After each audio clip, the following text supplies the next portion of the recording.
يا ترى إزاي ممكن نوفر فرص تقييم إلكتروني ناجحة تساعدنا كمعلمين إننا نحدد مستوى فهم طلابنا وصل لفين؟ معلم المستقبل. توصلت الأبحاث العالمية المختلفة إلى أن احتياج المعلمين لابتكار فرص تقييم إلكتروني فعالة أصبح ضروري جداً مع استمرار التعلم عن بعد. خلينا نشوف مع بعض مثال عملي عن كيفية تصميم فرصة تقييم إلكتروني كاملة من درس الأقاليم المناخية من مادة الجغرافيا لسنة أولى ثانوي، هنجاوب من خلاله على سؤال حلقتنا. في الخطوة الأولى هنحدد نواتج التعلم اللي عايزين نقيسها، وفي درسنا الأقاليم المناخية هنقيس 2 من نواتج التعلم. في الخطوة الثانية هنبدأ في بناء نموذج للتقييم يشمل مجموعة متنوعة من الأسئلة اللي عايزين الطلاب تجاوب عليها.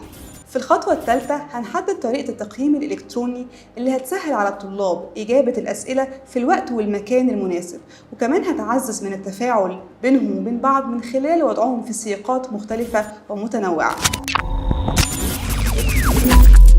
الطريقة اللي هنستخدمها في درسنا هي التقييمات في شكل مسابقات، وهي عبارة عن طريقة تقييم بتحول مجموعة من الأسئلة لمسابقة. بتطلب المسابقة من الطلاب الإجابة على عدد معين من الأسئلة في فترة زمنية محددة، وبيحصلوا فيها على بادجات ونقاط وكمان ترتيب بناء على الإجابات الصحيحة. الأداة اللي ممكن تساعدنا على تطبيق التقييمات في شكل مسابقات هي كويزز. خلينا نستكشفها مع بعض.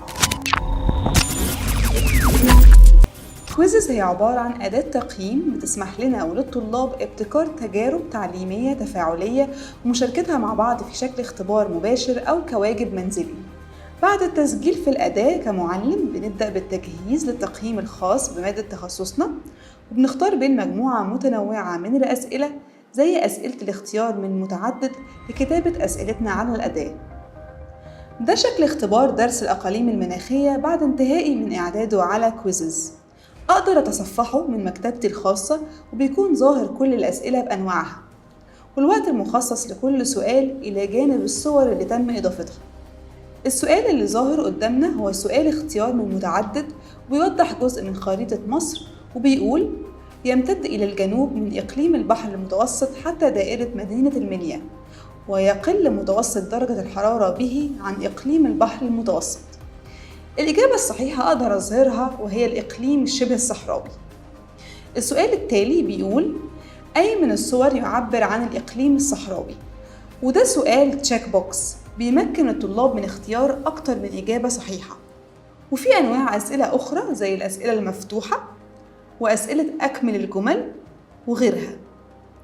أقدر كمان من خلال زر العرض بريفيو أشوف شكل التقييم النهائي اللي هيظهر للطلاب لما أشاركه معاهم. بعد ما بتأكد من إنه جاهز بشاركه معاهم، يا إما في شكل واجب برسله للفصل بتاعي على كويزز مع تحديد تاريخ بدايته ونهايته، يا إما في شكل اختبار تفاعلي مباشر. الاختبار المباشر ممكن يبقى كلاسيك، الطلاب بيجاوبوا من خلاله على الأسئلة وفقاً لسرعتهم الخاصة، أو ممكن يبقى instructor paced، أقدر من خلاله أتحكم في السرعة بحيث يتقدم الطلاب في كل سؤال مع بعض. خلينا نختار الكلاسيك لاختبارنا. بعدها بحدد أنا عايز الطلاب يحلوه في شكل فردي ولا في مجموعات ولا في شكل اختبار رسمي. خلينا نختار الاختبار الفردي. عشان الطلاب تبدأ المسابقة ممكن أرسل لهم الاختبار في الفصل المخصص ليهم على كويزز، وبختار له اسم وبدوس على زر assign وبنتظر دخولهم، أو ممكن أضغط على استكمال وأرسل لهم رمز الوصول يدخلوا عليه مباشرة. بيكتبوا في متصفح الإنترنت joinmyquiz.com المخصص للطلاب، وبيدخلوا رمز الوصول اللي أنا اديته لهم. بمجرد دخولهم بيختاروا اسم ليهم ويضغطوا على ستارت وينتظروا المعلم يبدأ الاختبار. يقدر المعلم وقت الاختبار يتابع تقدمهم والنقاط اللي أحرزوها من خلال الليدر بورد الخاصة بيه. وبعد الانتهاء من الاختبار نقدر نحصل على نتائج مباشرة لإجابات الطلاب الصحيحة والخاطئة، ومن خلال جزء التقارير نقدر نحمل النتائج في شكل جدول بيانات للفصل كله أو تقرير لكل طالب. نتائج أي تقييم أيا كان نوعه أو الأداة اللي استخدمناها هيوصلنا للخطوة الرابعة، الخطوة الرابعة هي تحليل النتائج اللي هيعتمد عليها المعلم في التخطيط للمستقبل، سواء هيركز على جانب معين من الجوانب أو هيغير من طريقة تدريسه لمفهوم معين.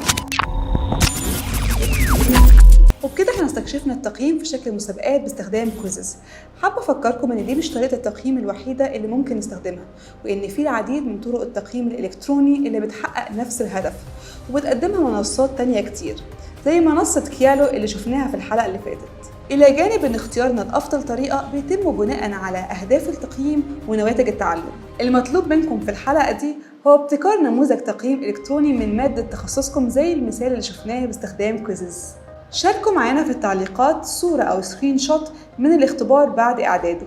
بنفكركم إن المعلمين اللي قدموا لنا أفضل المشاركات على مدار الحلقات هنستضيفهم في الحلقة الأخيرة عشان يكلمونا عن تجربتهم في التعلم عن بعد. شكراً ليكم وانتظرونا في حلقة جديدة من سلسلة حلقات معلم المستقبل.